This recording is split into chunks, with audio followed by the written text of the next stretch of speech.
Hello বন্ধুরা, এই যে দেখো এখন হলো আমি গরুর মাংস তোমার ধুয়ে পরিষ্কার করে পানি ঝরিয়ে রেখেছি। এই দেখো এতগুলি ধোয়া দেওয়ার পরও তোমার মাংস থেকে কিন্তু এখনও তোমার রক্তের মতো পানি বের হচ্ছেই। অনেকগুলি ধোয়া দিয়েছি তারপরে। আর এই যে তোমার মাঝখানে আমি কিন্তু মশলা সব কিছু দিয়ে আদা রসুন তোমার হলো গরম মশলা, তারপরে ধনিয়া গুঁড়া, জিরা, আবার জিরার সাথে কিন্তু আমি এলাইচি বাটাও দিই। এগুলি সব একত্রে তোমার দিয়ে মশলা ভালো করে কষায়া সুন্দর করে তেল উঠাইয়া তারপরে তোমার এই যে মাংস এখন ঝরাইয়া ধুইয়া ভালো করে ঝরাইয়া সুন্দর করে তারপরে তোমার হলো মাংস এখন তোমার কড়াইতে ঢেলে দিলাম। এখন সুন্দর করে লাড়াচাড়া দিয়ে তোমার হলো মাংসটা বুনা বুনা করব। মাংসটা একদম সুন্দর করে কষানো হবে।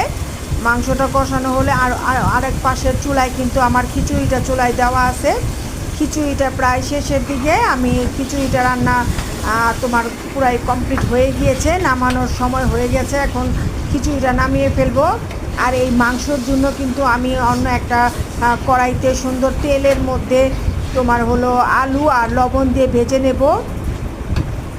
মাংস কড়াইতে দেওয়ার পর কিন্তু অনেকক্ষণ সুন্দর করে লাড়তে হয়, ভালো করে লাড়াচাড়া দিয়ে তারপরে তোমার হলো নামাইলে সুন্দর হয়। মাংসটা সুন্দর করে লাড়তে হবে, না লাড়াচাড়া দিলে কিন্তু ভালো মতো হবে না। তাই মাংস সবসময় ভালো করে মশলার মধ্যে কষাবা সুন্দর করে। এই দেখো আমি কিন্তু খিচুড়ি ঢাকনাটা উঠিয়ে ফেললাম। এখন হলো তোমার খিচুড়িটারে আবার একটু লাড়া দিয়ে দিচ্ছি। খিচুড়ি তোমার শেষ পর্যায়ে যদি অনেক সময় দেখা যায় লাড়া না দিলে উপরেরটা পুটপুটা থাকে, একটু চাল চাল থাকে, আর নিচেরটা তোমার হলো গিয়া লেটকা হয়ে যায়, নরম হয়ে যায়। তাই নামানোর আগে একটু ভালো করে সুন্দর করে নাড়াচাড়া দিয়ে খিচুড়িটাকে নামাবো। হয়ে গিয়েছে প্রায় আমার। এই যে দেখো আমি আরেকটা ফ্রাই প্যান বসায় দিলাম, এর মধ্যে আমি তেল দিয়ে দিচ্ছি। এখন হলো আমি এর মধ্যে আলু আর লবণ দিয়ে তেলের মধ্যে ভেজে নেব। ভেজে তারপরে এটার মধ্যে আমি গরুর মাংসের মধ্যে ঢেলে দেবো।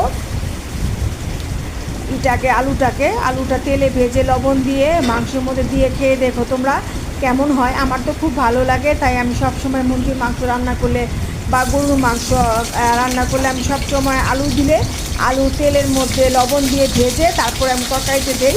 আমার কাছে খুব স্বাদ লাগে, তোমরাও ট্রাই করে দেখতে পারো।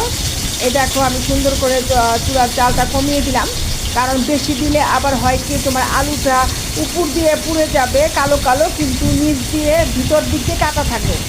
সেই জন্য চুলার জাল কমিয়ে তোমার লবণ দিয়ে তেলের উপরে ভেজে নিতে হবে, একদম নরম হবে আলুটা, খেতে খুব স্বাদ লাগে। তো বন্ধুরা আজ এ পর্যন্তই, যদি ভালো লাগে তাহলে সাবস্ক্রাইব করে পাশে থাকবে। আলহামদুলিল্লাহ, খোদা হাফেজ।